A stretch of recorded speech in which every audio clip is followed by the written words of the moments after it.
Good evening. I trust you had a fruitful day. I do not say happy, though I hope, of course, it has been a very happy day. Namo tassa bhagavato arahato samba sambuddhassa. Namo tassa bhagavato arahato sambuddhassa. Namo tassa bhagavato arahato sama sambuddhassa. Homage to the Buddha, the blessed, noble, and fully self-awakened one.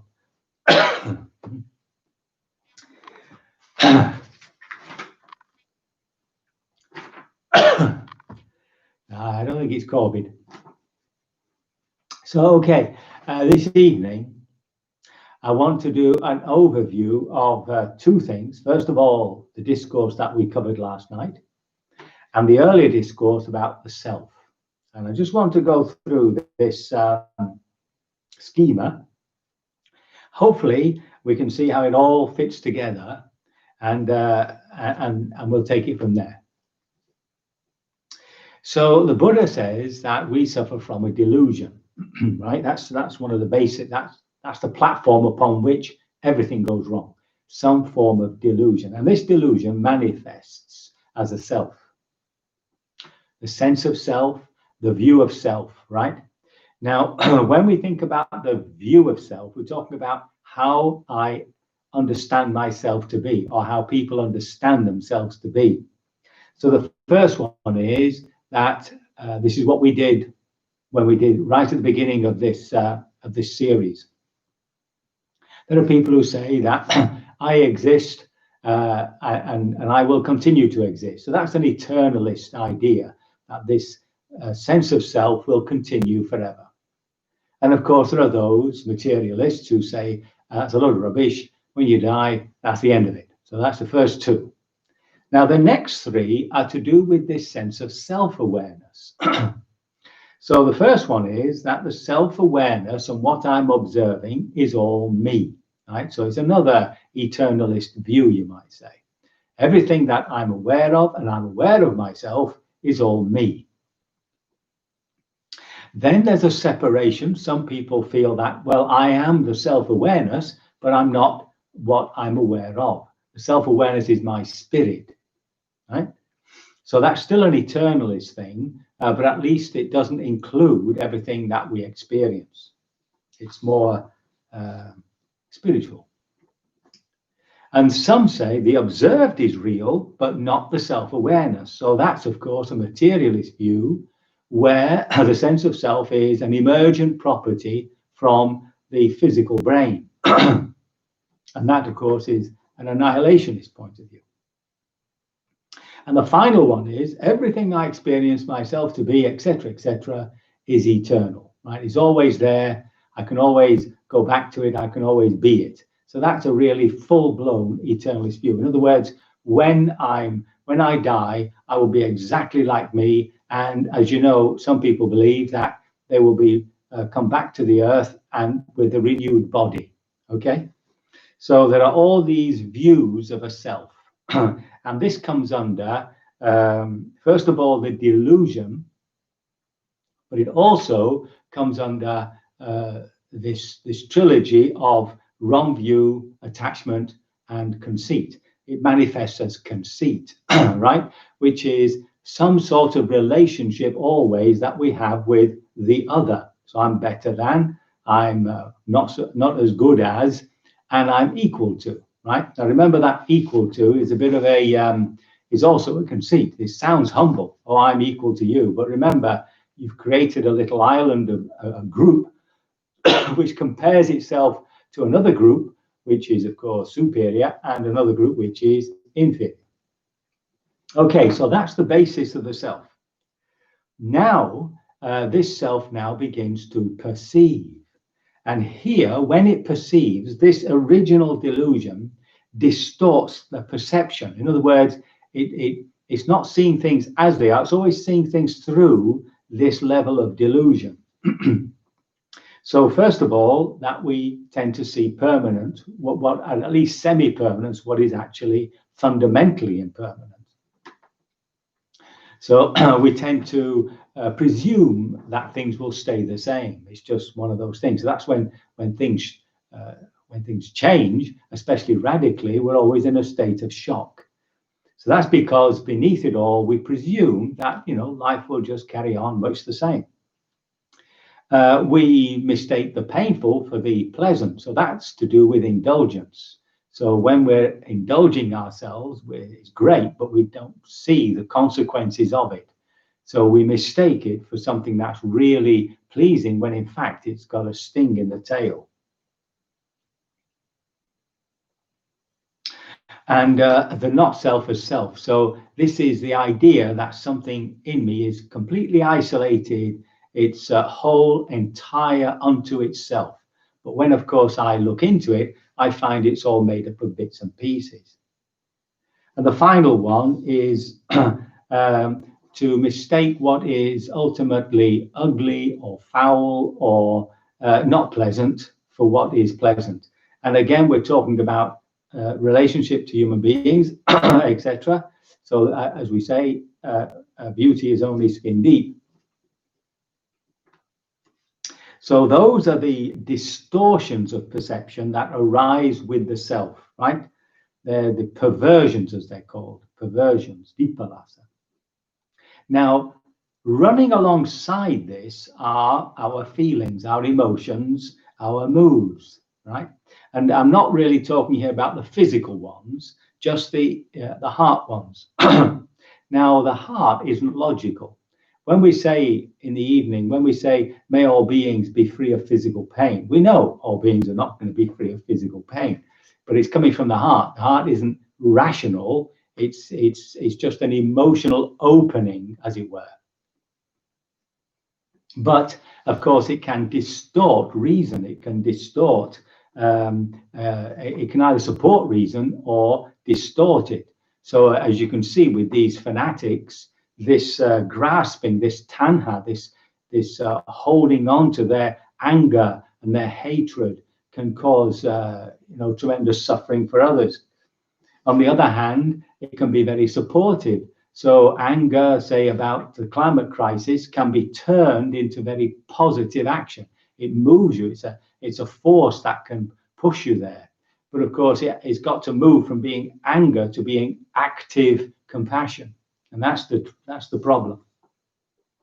So it's the distinction between being reactive and responsive, right? So when we find ourselves just reacting, we know we're coming from a delusive position. The heart, that is, I'm talking about. And when we're actually responding out of love, compassion, joy, then that's coming out more out of wisdom. Even though we may be coming from a wiser position, remember there's underlying all this delusion of self. So that's the second one. That's the grasping. Yeah. Now these perceptions that we talked about, when we perceive something, they grow into concepts, and that's what we were discussing yesterday mainly. And the first examples that he gave is, of course, the four great elements, which is how we experience the body. So the body becomes an identity, the body as me. Okay, there's your first concept, right? So you have the body and it's me. And then you have this business of I am in the body, right? There's me separate from the body. So the first part that we talked about, the self, is about how the self experiences itself. This is how it experiences other things, the things that it experiences. And the next one is I am not the body, right? There's a separation. And the final one is I own the body. So I am the body, I am in the body, I'm not the body, and I own the body. So there's your concepts. And this translates into everything that that we experience. So you might not be with objects, you own them. You say, well, this is mine. And then that creates a relationship of possession, so that when you lose it, there's suffering. When we tell ourselves that we can only actually use an object, the loss of it is now it doesn't hit the heart. And if somebody steals it, well, you offer it to them, even if it's your mobile. That's very difficult, I know. Now, this conceiving, of course, moves with the emotional life, moves into what's called sanya sankara, sanya papancha. So that means that both when these feelings, when these emotional mental states join, support a concept, an idea, then of course the mind begins to create. And if it's based on something unwholesome, then it won't be very good. But if it's based on something wholesome, at least something wholesome will come of it.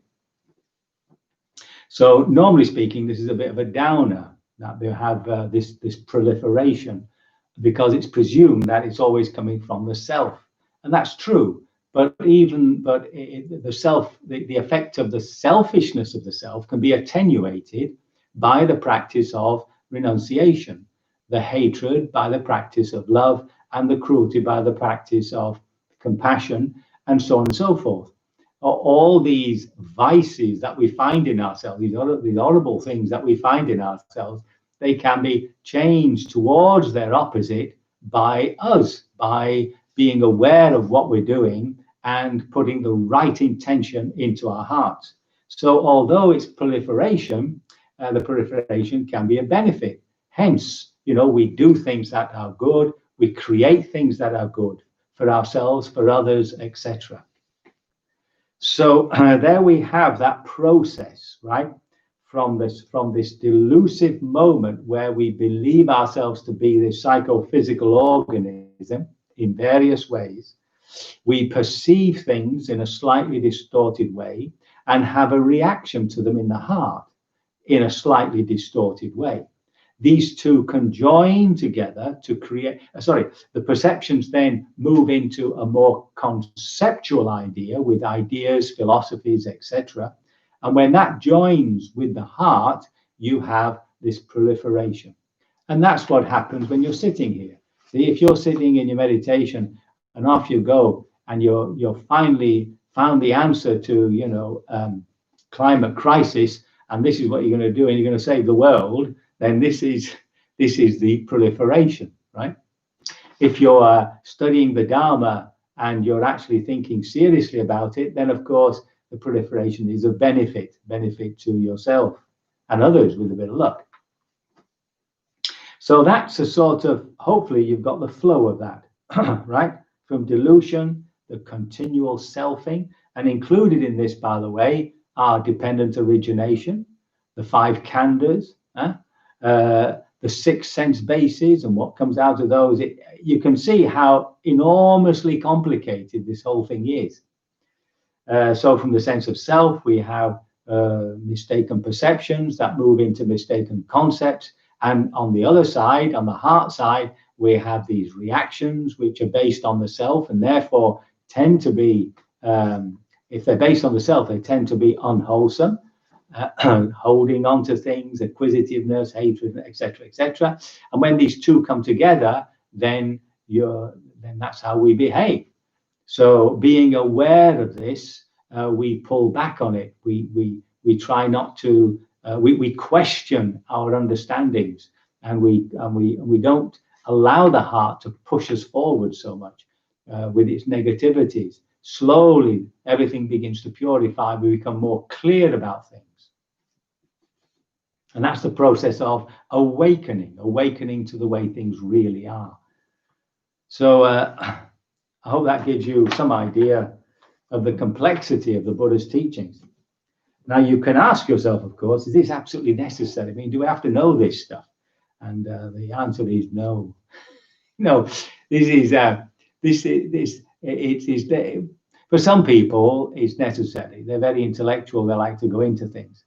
And for people who are not so intellectual, at least it gives them that confidence that comes from knowing that this system has really been understood extremely deeply by the Buddha.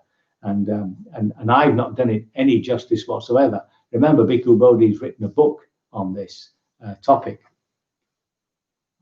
So then the end of the discourse now is about the person who finally sheds all this completely.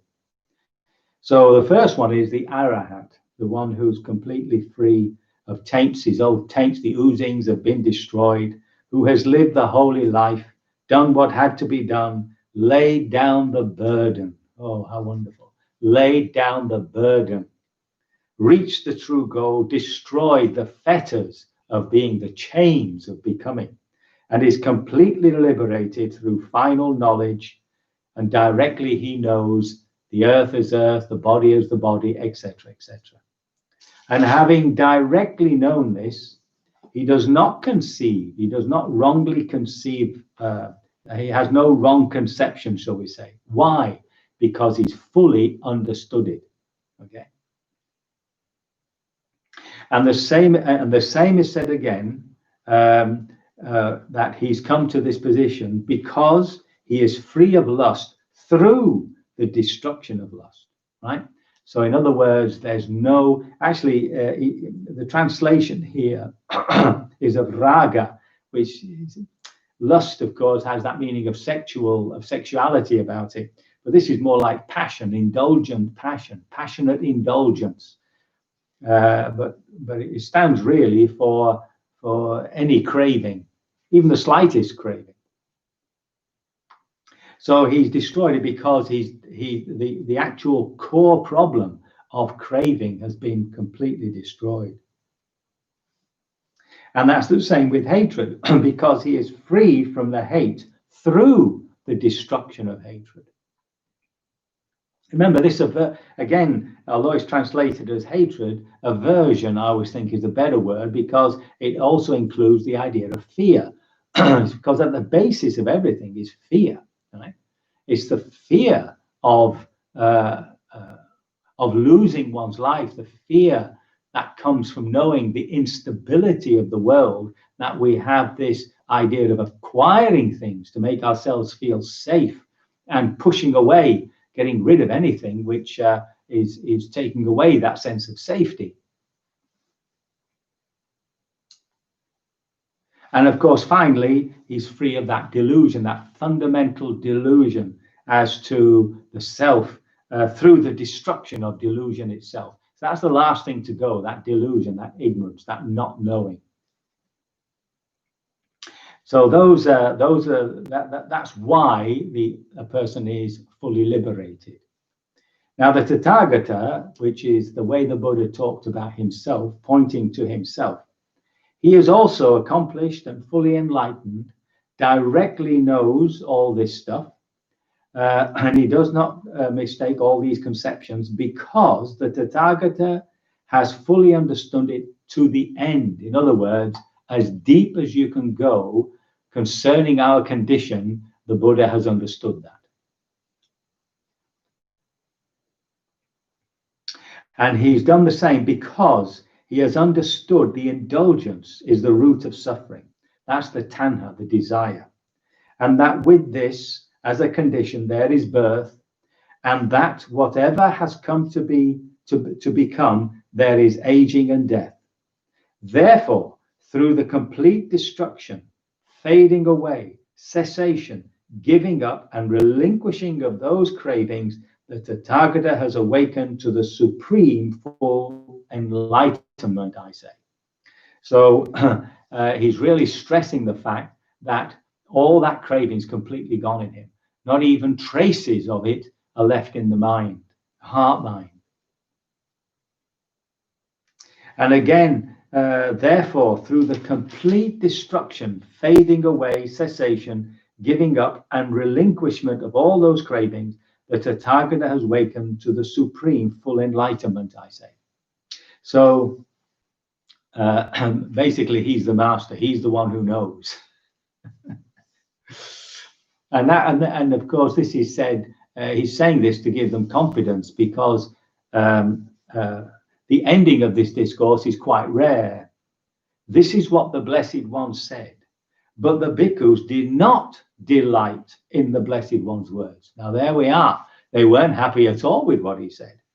And it is said that he then later gave a discourse where he expresses that, you know, this stuff he knows for himself is a direct experience, and this gives these people, these listeners, enough confidence to become fully liberated.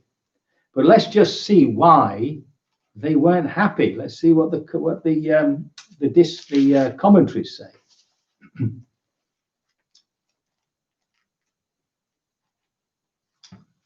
Lost my page here. Here we are. No, that's not it. Oh, 31. There's so many notes, unbelievable. Okay. They did not delight in the Buddha's words, apparently because the discourse probed too deeply into the tender regions of their own conceit, and perhaps their residual Brahminic views. It doesn't. The discourse doesn't say they're Brahmins, but it says that here. At a later time, the commentary says, when their pride had been humbled, the Buddha expounded on these same listeners in a discourse, and through which they all attained arahatship. They all became fully liberated. So there we are. So sometimes the Buddha said things which weren't pleasing to hear, and they would find it difficult to express their joy. I suppose they just sat there looking rather serious and glum. So I hope this evening has pulled a lot of things together for you, and that you will, of course, understand that this sort of depth of understanding is really for investigation. If you're interested in it, it's for lifting that confidence in the Buddha's teachings. But at base, the practice is extraordinarily simple. You know, people make the first path and fruit knowing hardly anything about Buddhism. I met a man, he's died now. He was a monk, a Christian monk, a Carthusian, and he had gone to Burma on the hearsay of somebody he'd met who said that the meditation was rather interesting. And while he was there at the Mahasi Center, he went through all these Vipassana jnanas. He told me, and the way he explained them, he'd obviously done it, and they told him he'd done it. And then he went back home. When he came back to the monastery the next year to practice, and by the way, he knew virtually, he only knew the surface understandings of Buddhism. When he went back to practice, the monks at the Mahasi Center were sort of a bit mystified as to why he hadn't become a Buddhist. He was still a very committed Christian. So it just shows you that Buddhism, Christianity, Islam, they're the next level of understanding coming from certain cultural traditions, etc. But anybody can come to the Vipassana and just observe, just feel, just see, and keep looking at this reactive reaction within us to see impermanence and to create that distance and know that everything's happening not directly under our control. These are the insights that lead to liberation. So having said that, I hope those of you who would have feared that you'd have to go into and get an MA or a PhD in this stuff before you became liberated are relieved. And I can only hope that by your practice, you will in fact be relieved of all your suffering sooner rather than later. So we can do a bit of practice.